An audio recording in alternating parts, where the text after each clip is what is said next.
Hello and welcome. I'm Rawia Alami and this is the Dailies, where we take a look at important news stories, reports, analyses and articles published in newspapers and media outlets across the world. Global media remain focused on the UN General Assembly in New York, where speeches and side meetings highlighted Europe's position on the war in Ukraine, China's disputed climate pledges, and renewed debate over Palestinian recognition. Commentators stress that this year's gathering illustrates both the depth of international divides and the search for a fragile consensus. In the United States, meanwhile, headlines are dominated by the looming government shutdown. The White House also has instructed agencies to prepare for large-scale furloughs as Congress remains deadlocked over a funding deal. We'll start with the New York Times, which highlights the stark contrast between President Trump's public and private behavior during the UN General Assembly. The report explains that on stage, Trump berated global leaders, declaring their countries were going to hell and mocking Europe's energy reliance on Russia. Yet behind closed doors, he softened, praising the UN's potential and engaging warmly with leaders like Antonio Guterres, Ursula von der Leyen and Emmanuel Macron. The piece also quotes analysts who note that world leaders, wary of Trump's volatility, chose flattery over confrontation, securing a shift in his stance on Ukraine. He now says Kiev could reclaim its full territory. The piece underscores Trump's two versions: combative in public, conciliatory in private, leaving allies unsure which tone to trust. Foreign policy examines Europe's delicate balancing act with President Trump during his second term. At the UN, Trump railed against global institutions and mocked Europe for energy ties with Russia, but soon after signaled support for Ukraine regaining its territory. The report recounts how EU Foreign Policy Chief Kaja Kallas welcomed the shift, yet underlined that Europe cannot depend on Trump's unpredictable stance. Instead, the EU is pressing ahead with sanctions on Moscow, boosting military aid to Kiev, and building new global partnerships to lessen reliance on both Washington and Beijing. The piece also highlights Europe's realism. Leaders acknowledge Trump's volatility but continue to adapt, sometimes through flattery to preserve transatlantic cooperation while pursuing their own strategic autonomy. The Telegraph published a report revealing Donald Trump's quiet pledge to Arab leaders at the UN. He would not allow Israeli Prime Minister Benjamin Netanyahu to annex the West Bank. The promise shared in a white paper outlining U.S. plans to end the war in Gaza marks a significant departure from Trump's close alignment with Netanyahu. The piece also highlights Arab leaders warning that annexation could shatter the Abraham Accords, Trump's signature diplomatic achievement from his first term. It also captures the tense balancing act, Trump trying to maintain Arab trust while facing Israeli nationalist calls for immediate annexation, emboldened by Western recognition of Palestine. The Guardian reported on China's new climate targets unveiled by the Chinese president at the UN General Assembly. China plans to cut emissions by only 7 to 10% from their peak by 2035, far below the 30% experts say is needed.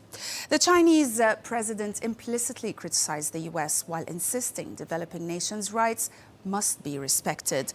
The piece quotes analysts also who argue that Beijing risks undermining its global climate leadership despite massive investments in clean energy, which last year totaled $625 billion. Critics highlight China's ongoing dependence on coal, warning it could derail its 2016 neutrality goal. And some observers, however, as the piece explains, note that Beijing often sets conservative targets and later overperforms. With COP30 in Brazil looming, China's stance will heavily shape global climate negotiations. In America, the Austin American-Statesman delivers a detailed and harrowing account of the Dallas ICE facility shooting, where a gunman killed one detainee and injured two others before taking his own life. Investigators say an unspent casing marked anti-ICE suggests an ideological motive, underscoring the politically charged climate around U.S. immigration enforcement. The piece combines on-the-ground witness testimony with also broader context, noting the ICE office's history as a flashpoint for protests and recent threats. By situating the tragedy within ongoing debates about immigration and gun violence and community fear, the article moves beyond breaking news. It captures both the human trauma of those present and the wider anxieties surrounding America's polarizing immigration policies. The Washington Post's editorial analyzes why a looming U.S. government shutdown seems inevitable, despite bipartisan claims of wanting to avoid it. Of course, a shutdown occurs when Congress fails to pass a funding bill, forcing many federal agencies to close and employees to be furloughed while essential services continue. Now, the article notes that negotiations haven't truly begun yet, as both parties see political advantages in brinkmanship. Republicans, for example, led by Trump, favor a short-term extension until November, while accusing Democrats of obstruction. Democrats, meanwhile, demand the extension of Obamacare subsidies and refuse to yield, fearing backlash from their base if they compromise. With Trump's maneuver to withhold foreign aid complicating matters, the piece concludes that chances of an 11th hour deal are slim. The Wall Street Journal explains how Iran's Shahed drones, cheap, long-range, one-way attack UAVs, have reshaped modern warfare and spurred a scramble among Western militaries to build copycats. Russian use in Ukraine showed how inexpensive Shaheds fired in large salvos can overwhelm air defenses and inflict steady damage. Western firms and militaries are racing to catch up, displaying prototypes that mimic the Shahed's triangular, easy-to-mass-produce design. But higher labor and material costs make a true Western equivalent quite pricey. Some also argue that superior performance can offset cost, and others say mass production at low price is definitely key. The piece also warns that the rise of low-cost strike drones forces a rethink of defense budgets, procurement priorities, and how to deter saturation attacks in future conflicts. Denise Menetrier wrote in Le Monde examining why Israel continues to compete internationally despite UN accusations of genocide in Gaza and growing calls for its suspension. The author highlights that unlike Russia, which was swiftly banned after invading Ukraine in 2022, Israel faces little institutional pressure from federations or even governments.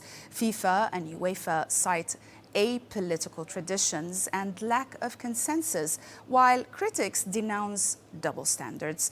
The piece also highlights tensions. Spain's prime minister has floated a ban, and Norway pledged match revenues to aid Gaza, but most federations avoid confrontations.